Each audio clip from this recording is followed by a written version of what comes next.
Olá, amantes do cinema, estamos iniciando mais um episódio do Clube do Filme. Seja bem-vindo a essa nossa discussão quinzenal, a essa nossa reflexão sobre filmes e sobre a arte maravilhosa que tantos gostamos. Eu sou Michel Martins e o nosso elenco de hoje conta com Alan Castaman.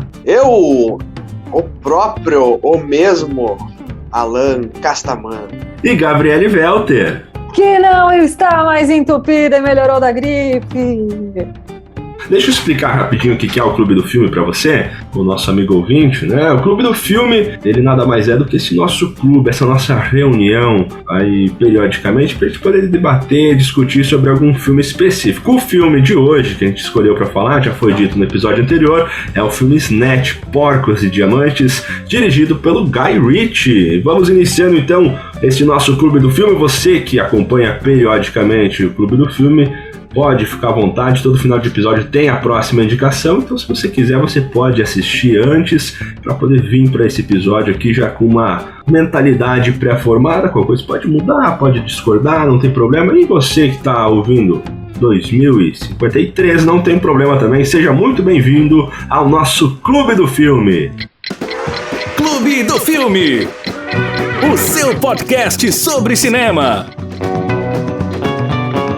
Pro episódio de hoje, então, a gente vai falar sobre Snatch, Porcos e Diamantes. Alan, traga uma sinopse pra gente sobre o que é este filme aí do Porcos e Diamantes. Nome diferente, né? O nome em português é Porcos e Diamantes e em inglês é apenas Snatch. Uma indicação foi minha, fiquei responsável aí por trazer uma sinopse bacana. Essa que eu apresento não é exatamente a do filme que foi divulgada na época, mas sim do site Adoro Cinema. Uma sinopse reinterpretada, um pouquinho mais extensa. Tá? Frank Quatro Dedos, interpretado por Benício Del Toro, lá no início de carreira, né? É um ladrão de diamantes que também faz o trabalho de intermediário de peças roubadas. De passagem por Londres, ele precisa chegar até Nova York para vender alguns diamantes de seu chefe Ave, interpretado por Dennis Farina. Porém, a tentação é mais forte e ele acaba dando uma pausa em sua viagem para apostar em uma luta ilegal de boxe. Enquanto isso, dois promotores de lutas chamados Turco, interpretado por Jason Statham, também lá no início de carreira, e Tommy, interpretado por Stephen Graham, se unem ao fazendeiro local Cocô de Tijolo, interpretado por Alan Ford, na tentativa de convencer Mickey O'Neill, interpretado por Brad Pitt, né, aí o ator mais famoso desse filme, que é um pugilista cigano, para participar de uma luta sem luvas, que vale tudo. Então o O'Neill inicialmente não aceita a proposta, mas termina concordando em participar de uma luta da dupla aí, dessa dupla de promotores de lutas clandestinas, vamos dizer assim. Já Ave, impaciente com a demora de Frank Quatro Dedos, contrata Bullet Tooth, interpretado por Vinnie Jones, para encontrá-lo e trazer consigo os diamantes. Lembrando só, né, que nesse episódio aqui vai ter spoilers. A gente vai acabar falando um pouquinho sobre tudo, vai sobre cenas específicas do filme. É um filme de 2000, então assim, tá naquela linha tênue e perigosa aqui sobre dar spoiler ou não dar spoiler, está liberado ou não, mas vamos avisar, né? Então vai por tua conta e risco seguir nesse episódio. Se você, por acaso, quiser assistir o filme antes, vai lá, assiste o filme e volta para ver a nossa reflexão. O meu nome é Turco.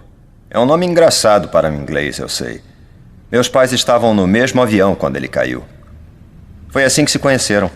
Me batizaram depois do acidente. Não é muita gente que é batizada depois de um acidente aéreo. Esse aí é o Tommy. Ele diz que foi batizado com o nome de uma arma. Ele foi batizado mesmo com o nome de um famoso bailarino do século XIX. Eu e o Tommy nos conhecemos há muito tempo. Ele é meu parceiro. Não significa que damos as mãos e saímos por aí passeando. Significa que tento mantê-lo fora de toda a confusão que ele arruma. Eu evito problemas para ele. Isso mantém sob controle. Mas sério, ele é como um irmão para mim. O que eu sei sobre diamantes? Bom, eu sou promotor de boxe. Eu era um promotor feliz até uma semana. Bom, quer saber o que eu sei sobre diamantes? Eles não vêm da Antuérpia. Vamos iniciar falando sobre a direção do filme. Guy Ritchie, que iniciou aí a sua carreira aí no final dos anos 90, ele que tem um estilo bem marcado dos filmes dele, né? Ele começou a carreira muito forte, foi comparado até com Tarantino na época. O pessoal, a imprensa queria aí causar, né, esses burburinhos, falar, nossa, ele é o Tarantino britânico. Ele tem um estilo peculiar de gravação. Ele teve um início muito forte na carreira dele, aí, com Jogos Trapaças e Dois Canos Fumegantes, depois veio Porcos e Diamantes, Revolver. Tem todos, você assiste eles, é o mesmo estilo de filme, você consegue ver impresso a direção do Guy Ritchie. Depois, na sua carreira, ele tem aí uns filmes mais duvidosos, mas este é assunto para outro episódio. Hoje a gente vai falar sobre Porcos e Diamantes. Alan, o que você tem a dizer sobre a direção de Guy Ritchie? Michel, Gabi, é uma direção que nos primeiros filmes dele realmente é possível fazer uma comparação com o Tarantino. Foi por isso até que eu indiquei, né, pra gente seguir nessa tocada Tarantino aí, só que com outro diretor. De fato, ele também mudou sua linha de direção a partir aí dos últimos filmes, né, descaracterizando um pouco a forma como ele abordava as direções lá atrás. Mas é um excelente diretor, ele sabe trabalhar com baixo orçamento, tanto é que o primeiro filme de sucesso dele foi um orçamento baixíssimo, então isso limita muito a produção, contratação de atores, e mesmo tendo um orçamento um pouco mais considerável aí para Snatch, ele conseguiu pegar atores em início de carreira, exceto pelo Brad Pitt, que é o destaque aí em termos de nome mais conhecido. Mas se hoje você olhar os nomes desses atores, você vai ver que todos eles já são muito famosos. Ele tem sempre muito cuidado, né, com a montagem do filme, as narrativas, a própria trilha sonora, ela não é tão marcante quanto, por exemplo, se a gente for comparar, não adianta, a gente sempre acaba nas comparações, né, o que pro profissional, pro diretor, pro ator, isso é péssimo, mas ele usa muito bem as trilhas, não necessariamente músicas na trilha sonora, mas os efeitos sonoros, eles são muito marcantes, as transições de cena, que a gente vai falar um pouquinho depois sobre a montagem específica do filme, mas até defendendo um pouquinho o Guy Ritchie, e nesse ponto que o Alan fala sobre trabalhar com baixo orçamento, às vezes é isso, às vezes o cara tem que se sujeitar a fazer uns filmes mais duvidosos para quem gosta dos cults, para se manter no mercado, para conseguir girar a roda, para se manter, ou para fazer algum sucesso em nível internacional, abalar, né? Embora, claro, né, Snatch, só o nome do Brad Pitt lá já deixa um... Pra gente que vai assistir 21 anos depois, né, acho que não precisa ter preocupação com spoiler, mas aí você vê Benício Del Toro e toda essa galera, um bom feeling para atores em início de carreira. Mas essa questão do baixo orçamento, o baixo orçamento geralmente ele gera essa criatividade, ela aflora essa criatividade aí dos diretores. Ele tem que se esforçar, ele não tem dinheiro para fazer o que ele quer. Vide aí, usando como exemplo, Jaws, né, o Tubarão. O Spielberg ele não tinha dinheiro nenhum para fazer e dali surgiu uma ideia brilhante de não mostrar o Tubarão, já que não tinha dinheiro, né? Em vez de ficar algo tosco, ele não mostrou e ficou um filme maravilhoso. O Guy Ritchie, por não ter muito orçamento nesse filme também, ele tem que se virar aí com os recursos. Ele é um diretor que ele tem vou ser sincero, no começo me incomodou um pouco a direção dele, que ela é muito frenética. Pode não estar acontecendo nada, mas a câmera ela tem cortes violentos, corte atrás de corte, mas com o tempo você vai engrenando e você entende a pegada do filme, porque ele é um filme de ação, de violência, com comédia, né? Principalmente a comédia, eu acredito que é o ponto forte desse filme. Uma hora eu tive que dar risada alta nesse filme. Na cena lá que... Eu não vou lembrar agora o nome do personagem, mas o tio do Quatro Dedos lá, que ele vai atrás do Benício Del Toro, ele quer porque ele foi apostar, não sei o que lá, e ele tá naquela loja de penhores lá. Os dois caras estavam com um cachorro, ele pega a arma e fala, eu vou matar esse cachorro. Daí os caras vão na frente, o cachorro começa a morder o casaco dos caras que estavam com o cachorro. Eu tive que parar da risada porque esse filme ele é simplesmente caótico em todas as cenas. Pra dar como um exemplo, aí é um Peaky Blinders aí com trapalhões. Ele falando... Falando da violência e do humor, ele, diferente do Pulp Fiction, que foi o primeiro que a gente falou, que marca muito mais a violência, embora tenha uma parte um pouco de sátira, assim, esse é muito mais sátira, é muito mais escrachado. Claro, tem a parte, se você for pensar no nome do filme, Porcos e Diamantes, porque o roubo do diamante é o início, é o que desencadeia o desenrolar de toda a história, e um quer roubar o diamante do outro, que roubou o diamante do outro, que roubou do outro, mas os porcos, que é para quem são tratadas as pessoas que o cara mata. Coco de tijolo lá, o tijolão, o brick, não sei o quê, ele arma as lutas e ele mata as pessoas com uma facilidade, assim, tipo, tem uma hora que ele tá conversando com o cara, um vai...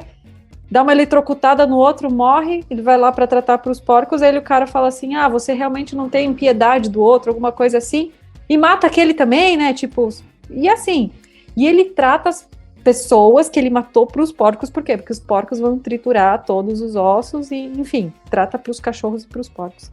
Então ele é um filme pesado, no sentido do que o ser humano é capaz de fazer, mas ele é muito engraçado porque ele é todo atrapalhado. Uma das frases mais marcantes para mim do filme foi uma que, se eu não me engano, foi o Tony Dente de Bala que falou: nunca subestime a previsibilidade da burrice. Porque você vê os caras que são, tipo, todo violento, bandido, criminoso, blá, blá, mas eles são muito burros, eles fazem umas trapalhadas total. Adorei a comparação do Peaky Blinders com os Trapalhões. Porque é isso, você quer achar que os caras são inteligentes, não são, eles só são bandido e atrapalhado. Tom, é isso aí, Gabi. Tem muita comédia no filme. Cenas assim que você não imagina que vai acontecer. Um exemplo, aquela dos dois rapazes lá no clube de aposta, das lutas lá e tal.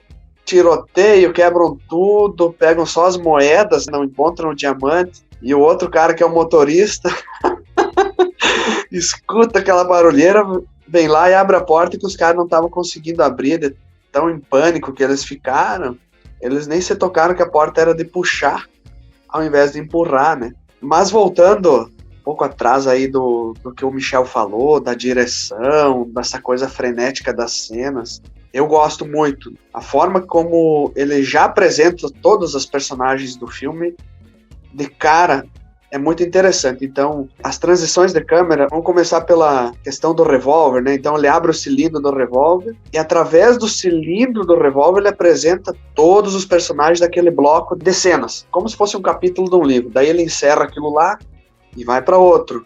E no outro bloco, ele também passa por todos os personagens de novo, né? Aí encerra e vai para outro. Ele vai indo de bloco em bloco. É muito interessante a forma como ele conta essas histórias e também as transições de câmeras. O cara fecha o revólver, já corta para outro lugar. O cara aponta a arma, já corta para outro lugar. O cara olha para a arma, já aponta para outro lugar. Ele usa um elemento, que é a arma, para apresentar todos esses personagens. Depois, jogando a bolsinha lá. Acho até que isso é antes. Então, arremessa a bolsinha, um pega a bolsinha na mão, já corta para o outro. Ele joga outra coisa, já corta para outro bloco, e assim vai indo. Então, no começo pode até assustar, depois a gente se acostuma com essa velocidade, né? E os personagens, eles são apresentados até mais de uma vez, porque no início tem a apresentação da figura de cada personagem, e depois, quando começa a narrativa, vai apresentando todo o contexto e como as histórias são entrelaçadas. E o que me chama a atenção também é porque ele é um filme que trabalha muito com a narração dos fatos, ou seja, o Turkish, né, o turco, ele é o narrador do filme. É ele que começa, desenvolve, e ele muitas vezes usa narração para fazer a transição das histórias. E lá no final, né, já dando spoiler, volta pro turco de novo, Turkish, depende da língua que você assistiu o filme, finalizando e contando a história de novo, voltando, fazendo essa conexão lá com o início do filme. Por essa narrativa, tu já consegue prever que esse cara tá vivo lá no final, porque não tem como ele contar a história sem estar vivo, exceto pela forma de editar do Tarantino, né? Mas enfim, se tem alguém narrando, tu já pode deduzir com quase 100% de certeza que essa pessoa vai estar viva lá no final. Só que tu não sabe o que é que vai acontecer.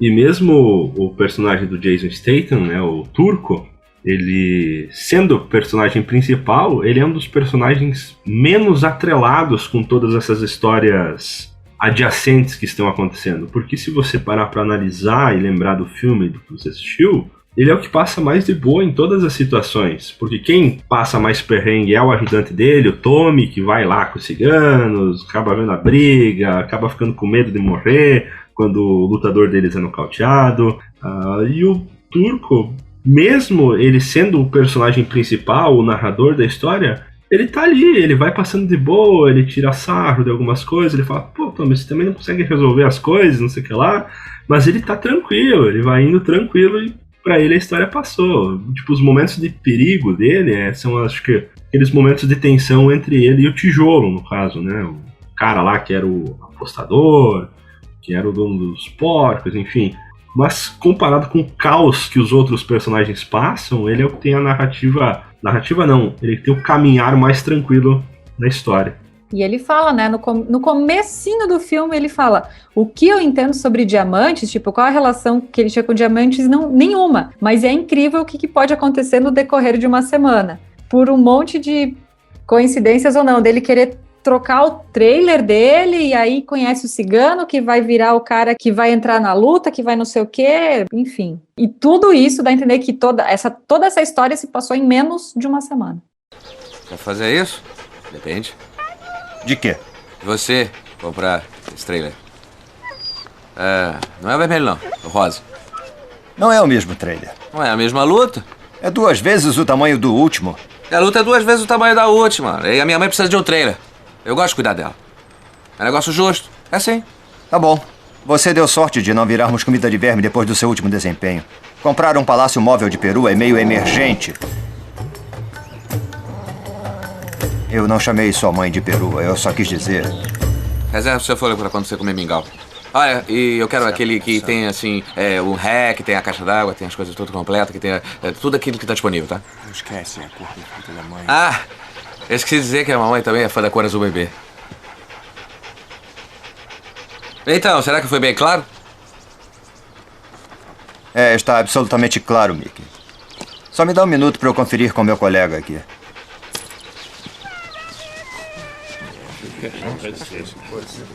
Você entendeu alguma palavra do que ele disse?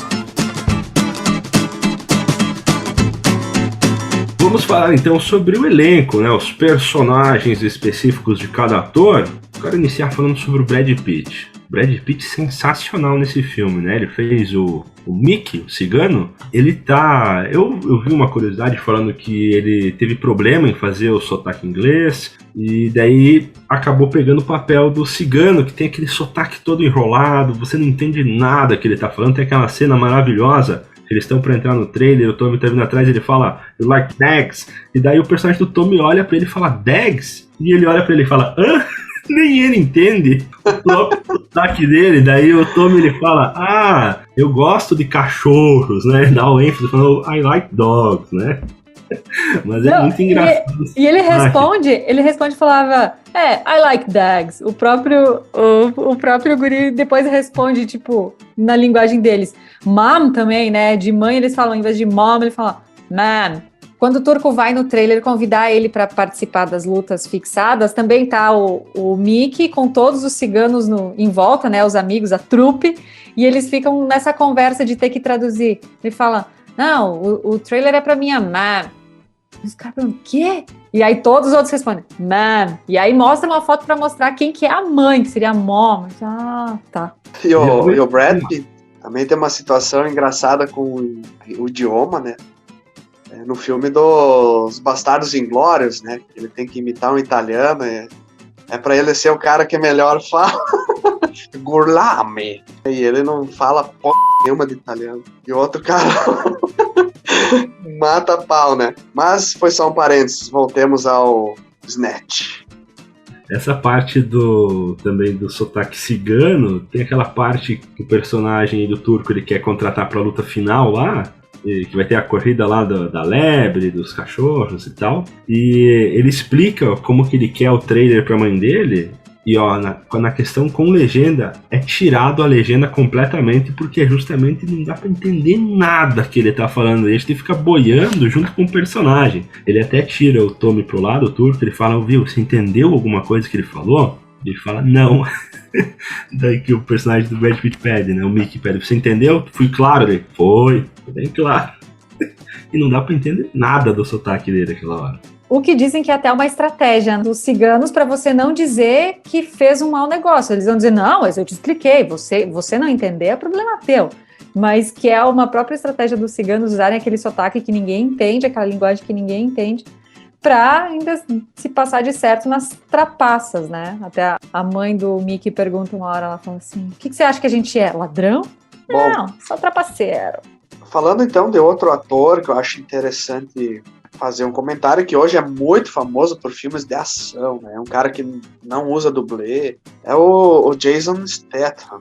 Esse cara aí, tu olha ele interpretando o papel do Turco num filme que tem lutas clandestinas, o cara não ergue a mão, não ergue o dedo, não dá uma bofetada, né? Então tu olha os filmes que ele já fez, lá dos Mercenários, e Carga Explosiva, tantos outros que ele é casca grossa e luta e chicoteia, pica e mata. Nesse aí, que ele, claro, ele estava em início de carreira, ele não dá um bofetão em ninguém, mas é um excelente ator, foi muito bem colocado aí no papel. Inclusive o Guy Ritchie foi o cara responsável por iniciar a carreira do Jason Statham, né? Os primeiros filmes do Jason Statham são justamente os filmes do Guy Ritchie, com Jogos de Trapaças e Dois Canos Fumegantes. É o primeiro filme que o Jason Statham atuou, depois ele vai para Snatch, depois ele vai para Revolver. Então o Guy Ritchie fez essa ponte, essa parceria para poder alavancar o Jason Statham. Outro ator que foi alavancado pelo mesmo ator que também iniciou a sua carreira foi o Vinnie Jones, né? Que é o grande bad boy do filme, o cara lá com os dentes de ouro. E dente de bala. uma curiosidade. Tony Dente de Bala. E ele era um jogador de futebol profissional. Ele jogou no Leeds United, ele era zagueiro, jogou no Chelsea também, que é um time grande. E, enfim, acabou que o Guy Ritchie chamou ele foi, começou a atuar e hoje ele é um ator. Ele trabalha como ator, trabalhou até no filme do X-Men, lá pela Fox, ele fez o Fanático. Ele se tornou um ator e o cara tá aí, seguindo. E era um jogador violento, né? Exato. Combinando com o papel, né? Mas apesar da violência, eu acho muito engraçado a dicotomia entre ele gostar da Madonna, né? Daquela música Lucky Star, que aparece tanto quando estão contando a história dos 6 tiros que ele levou e não morreu, né, as filhas do cara que se passa por judeu lá da joalheria, e aí tem a trilhazinha com a música da Madonna. E depois, até naquela parte que ele arrasta o cara com a cabeça presa no vidro do carro, né, toca no rádio novamente a música da Madonna, Lucky Star, e ele fala, eu gosto dessa música, né, I like this song. Então ele é o cara que tomou 6 tiros e não morreu, ele é meio sanguinário, assim, violento, mas curte a música da Madonna. E aí, por fim, eu acho que vale destacar também o Benício Del Toro. É por ele que se inicia o filme. Ele interpretando um judeu, ele entra todo armado num lugar que está custodiando diamantes e ele rouba os diamantes. E aí depois tem todo o desenrolar, que ele tem que ir para Londres e tal. Mas, se você assistir a filmes dele hoje, você vai perceber que a forma como ele atua é muito parecida. Ele é sempre muito calmo, de fala mansa, ele tem expressões faciais que dizem muito mais do que as próprias palavras, né? Eu gosto muito do Benício Del Toro. E ele teve pouco tempo de tela nesse filme, né? Ele apareceu um pouco no começo e depois ele fica mais preso dentro da van, depois ele fica lá preso lá com os caras, sequestrado, e depois acaba encerrando a participação dele cedo. Ele tem bem pouco tempo de tela nesse filme, mas o Benício Del Toro é um ator excelente, eu gosto muito dele também. Tem uma cena engraçadíssima, né? Que eles colidem o carro lá, sei lá, vão meio desviar o outro carro, bate no poste, aí tá o Vinnie Jones ali, o Dentes de Bala, meio machucado dentro do carro, e o Benício sai com um capuz na cabeça, com as mãos amarradas, sai do porta-mala meio andando lá e tal, e daí atropelam ele, né? Acho que essa cena é ali que ele morre, não? Não, essa cena do Alan, até eu anotei, essa cena do acidente é a que do acidente ela vai para cada pessoa que participou do acidente, ela vai e volta a cena do acidente. É o Boris, é o russo que sai com o negócio na cabeça, e é muito engraçado porque sim. No filme Verdade. Eles falam, é difícil de matar o russo lá, quase impossível de matar, mas ele sai com as mãos amarradas do porta-mala do carro, e daí começa aquela musiquinha do violão. E o cara meio dançandinho, aí vem o outro e bate. E aí que todas as histórias colidem.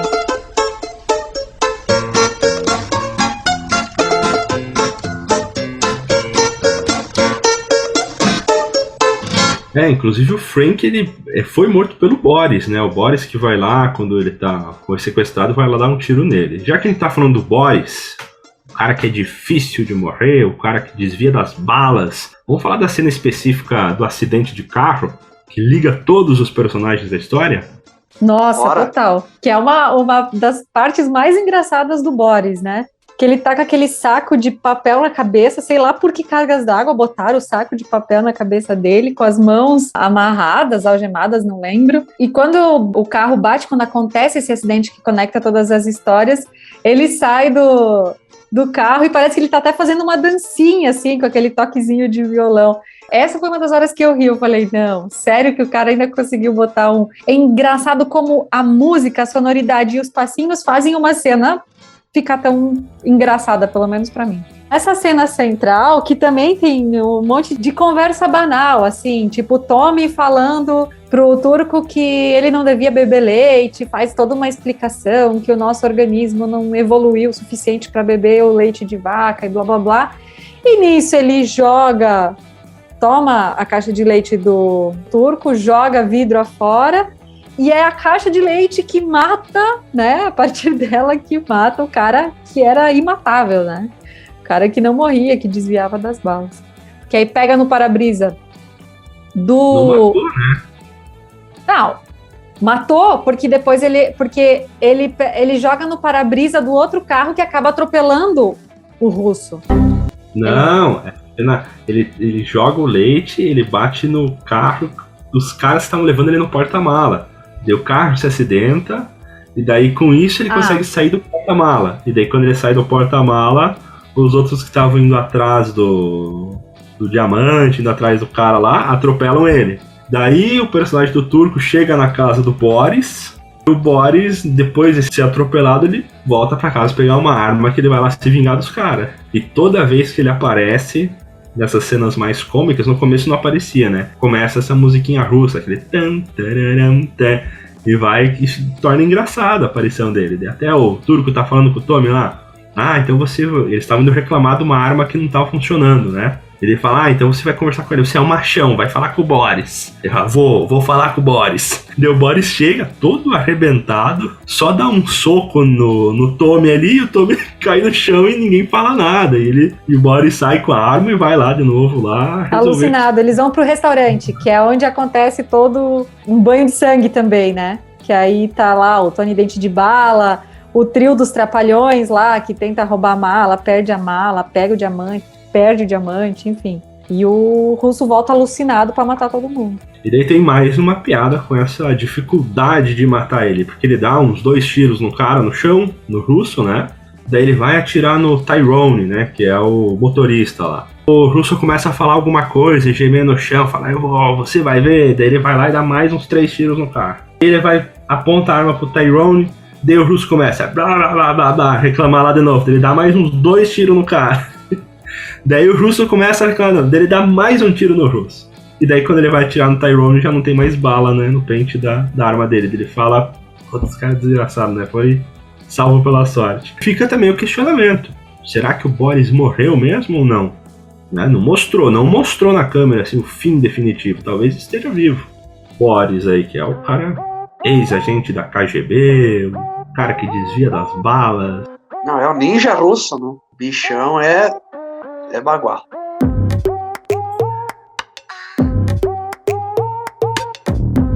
Vamos falar um pouquinho das trilhas sonoras agora.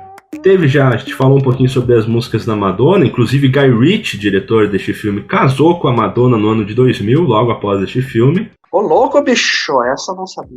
Foi casado até 2008 com a Madonna, em momento TV Fama aqui. Nelson Rubens! A trilha sonora desse filme, não sei se tem, tirando as músicas da Madonna, alguma música assim muito marcante, mas essas pequenas partes da trilha, como a trilha do russo, elas acabam dando esse toque, esse temperinho nas cenas, que é muito bem encaixado, né?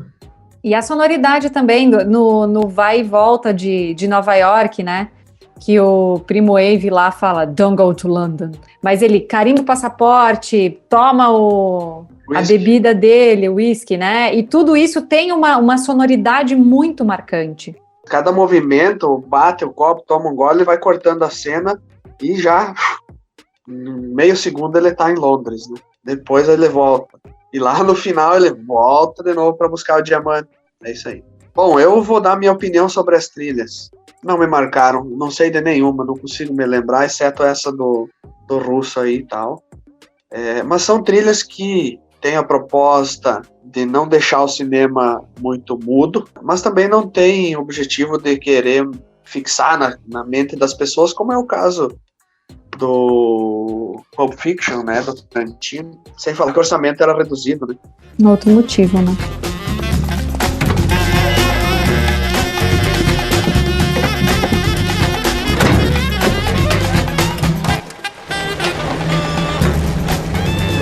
Aquele ali não parece um corretor. Por que paramos aqui? Qual o problema com aquele espaço? É apertado demais. Apertado demais? Dá pra aterrissar um avião a jato ali. Deixe ele em paz. Ele é um imbecil, não é, Tyrone? Claro que eu sou.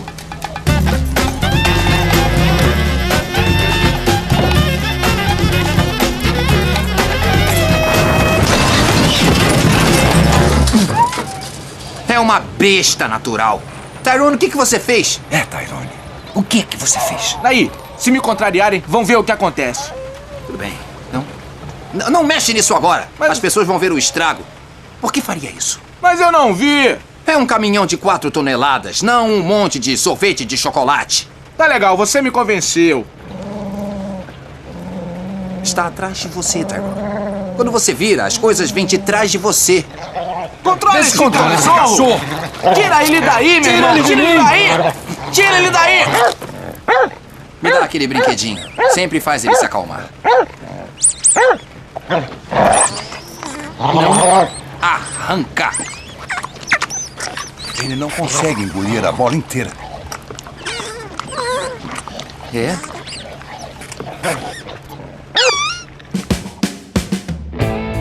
Qual foi a mensagem do filme pra vocês? Eu posso resumir num ditado popular. É uma boa pergunta, Gabi. Deixa eu pensar aqui enquanto tu fala sobre a tua reflexão, aí vamos ver a mensagem. Então resuma, Gabriele Velter. O que é do homem, o bicho não come. Mesmo que o cachorro tenha comido, né? Mas o diamante era para chegar aonde? Em Nova York, com o Primo Wave, né? E mesmo depois de todo o rolê, de todo mundo que mataram e fizeram, e cigano, e aposta em luta, e boxe legal, e não sei o que, no final do filme, spoiler, né? Desculpa o palavrão de novo. Coincidentemente ou não, ligam para quem? Pro Primo Wave lá, pro joalheiro, que depois vai passar o diamante pro Primo Wave lá em Nova York. Até porque ele era o único capaz de avaliar adequadamente o valor daquele diamante e pagar por isso. Todos os outros não tinham essa condição, exceto o judeu falso lá, que acaba morrendo também mais ou menos na metade do filme. Mas é ele também que faz essa transação com o Primo Wave lá no começo, né? Ele que vai intermediar também isso. Bom, se eu fosse falar sobre qual é a mensagem do filme, eu diria que é puro entretenimento. É um filme de comédia que utiliza a violência como um fio condutor dessas histórias engraçadas, e o que determina o ponto central do filme é o acaso, né? Ou talvez coincidências, mas nada do que tu planeja dá certo. A vida te prova que tudo que tu planejar vai ser diferente. Esteja preparado para se adaptar. Eu acho, já que a mensagem que o filme passa, eu gostei dessa visão aí do Alan, mas a mensagem que o filme passa é: não se envolva com ciganos, que eles vão vencer, eles ganham no final. Eles se divertem, mas no final quem ganhou, a gente já aprendeu isso no Peaky Blinders, né? Aqui não foi diferente. Você acha que o cara tava sofrendo lá? Claro, tava sofrendo, porque o Mickey ele perdeu a mãe dele e tal, mas ele acabou com a dinastia ali, com o império do tijolo, né? Ele simplesmente detonou com todos os planos dele, venceu a luta quando ele queria, ele ganhou o dinheiro que ele queria, então acho que a mensagem fica essa: não se envolva com ciganos, nem negocie com eles.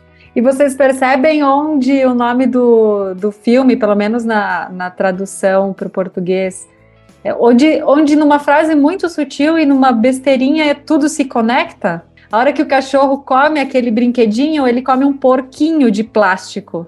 E um dos caras do trio dos Trapalhões lá, eu não lembro se foi o Sol ou se foi o outro, ele fala, don't snatch it. Exatamente.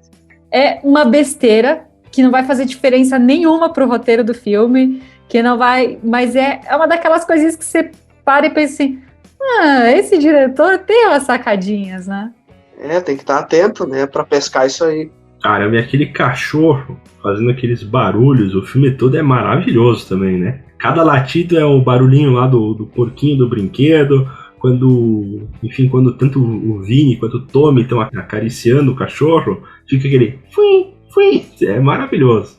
E no fim o Turco se dá bem ainda, né? O cachorro que salva todo mundo, né? O cachorro catou o diamante, o cachorro que salva eles, porque eles conseguem se livrar da polícia depois que o acampamento dos ciganos foi destruído, e é o cachorro que é a desculpa para eles vazarem de lá sem problema, né? Coincidentemente, por causa do barulho do porquinho, eles vão abrir o cachorro e descobrir que lá dentro tem o diamante. Muito bem, mas já que foi uma indicação minha, queria saber a opinião de vocês, se vocês gostaram da indicação, foi algo que surpreendeu vocês, o que vocês esperavam antes de assistir e depois. Olha, Alan, eu gostei muito desse filme, eu achei um filme bacana, divertido, para passar o tempo. Esse é um filme que, claro, você, como todo filme, você tem que assistir do começo ao fim, mas esporadicamente perdeu alguma coisinha, pegou uma cena separada.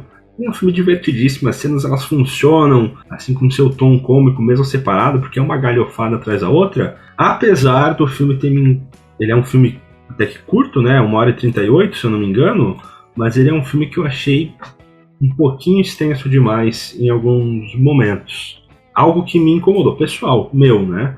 Às vezes, na minha cabeça, o filme estava encaminhando o final ali de um ato, do segundo ato, ou até do terceiro ato, mas ele tinha mais uma parte, uma coisa... Não foi a mais, eu acredito, mas uma sensação que eu tive é que ele talvez se estendeu demais. Teve todo o sentido aquelas cenas? Teve, mas é uma sensação que eu tive, mas é um filme muito bom, um livro divertidíssimo, muito bacana.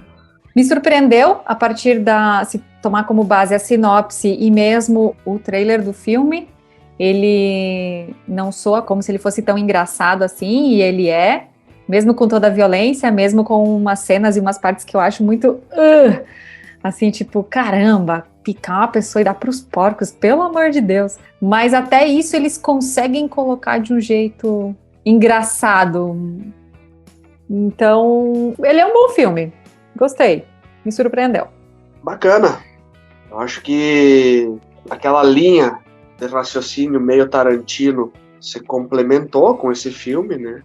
Obviamente teriam mais títulos para indicar nessa mesma forma de produção, mas eu optei por esse aí justamente porque fazia muitos anos que eu não assistia esse filme, diferentemente do que aconteceu com o Pulp Fiction, que eu assisto quase todo ano, né? Lembrando para os nossos ouvintes que a gente não vai indicar apenas filmes que a gente já assistiu, né? Por exemplo, o Alan indicou Snatch, que nem eu nem a Gabi tínhamos assistido. E também nós podemos e vamos indicar filmes que a gente nem assistiu ainda. Não vai dessa experiência aí de assistir bons filmes ou não, né? Dependendo da opinião de cada um.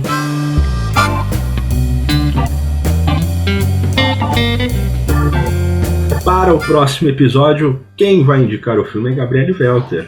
Eu vou quebrar esse roteirinho de violência aí de vocês e vou trazer indicar um filme que é bem mais recente, ele é de 2020, inclusive ele venceu o Oscar de melhor filme internacional, que é o filme Druk, ou Druk. Fica a indicação para vocês assistirem, eu acho que é um filme bem legal, ele não tem ele é uma pegada bem diferente. Não vou dar muitos spoilers, assistam e daqui 15 dias a gente conversa.